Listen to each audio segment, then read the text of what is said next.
पिछले 3 दिन से असेंबली के अंदर रूलिंग पार्टी का एक ड्रामा चल रहा है और उसके अलावा जो ट्यूलिप गार्डन में हमने देखा, ये शर्मनाक है।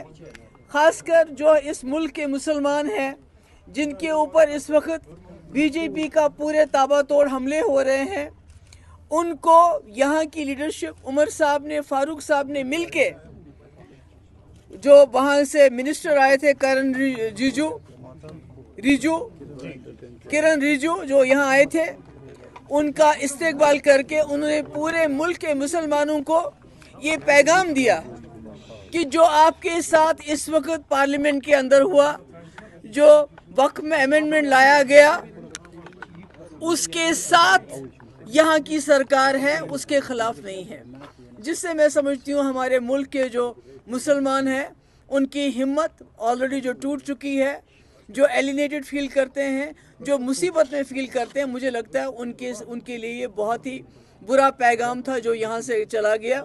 और असेंबली में हम ड्रामा देख रहे हैं कि रूलिंग पार्टी के लोग शोर मचाते हैं, और इस शोर मचाने की और भी एक वजह है, क्योंकि लेफ्टिनेंट गवर्नर साहब ने 3 बिल क्लियर किए थे।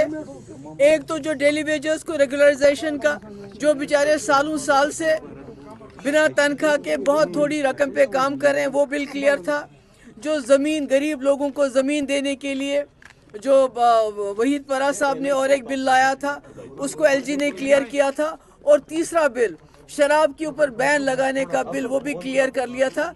तो इन तीनों तमाम बिल से बचने के लिए, डेली वेजेस को रेगुलराइज करना, गरीबों को ज़मीन देना और शराब पे पाबंदी, इन बिल्स के साथ अटेंशन डाइवर्ट करने के लिए असेंबली में हंगामा किया गया। और ये हंगामा इसलिए भी किया गया ताकि जिस तरह से इस्तेमाल किया गया किरण रिजिजू का यहाँ पर, जिसने ये अमेंडमेंट बिल लाया पार्लियामेंट में, और जिस तरह फारूक साहब और उमर साहब ने उनका यहाँ इस्तेकबाल किया, उससे ध्यान हटाने के लिए असेंबली में पिछले 3 दिन से तमाशा हो रहा था।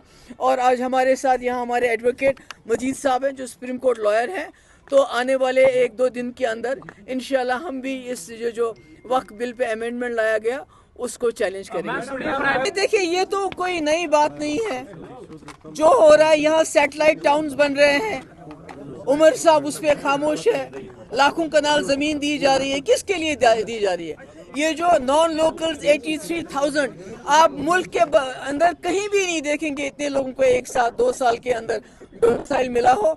तो ये जो सैटेलाइट टाउनशिप्स बन रहे हैं, डोमिसाइल दिया जा रहा है, ये तो सारा एजेंडा है जिसको उमर साहब अब इम्प्लीमेंट कर रहे हैं। प्राइम मिनिस्टर मुझे tell me why not the Muslims taken on board before bringing in this amendment? Nobody, कोई मुसलमान किसी, सब इसकी मुखालफत कर रहे हैं। Everybody except for national conference और उनकी लीडरशिप, सब इसकी मुखालफत कर रहे हैं। उमर साहब ने मुखालफत नहीं की, फारूक साहब ने मुखालफत नहीं की, पर मुल्क के अंदर तमाम मुसलमान और यहाँ तक कि जो सेकुलर जमातें हैं, सब इसकी मुखालफत कर रहे हैं।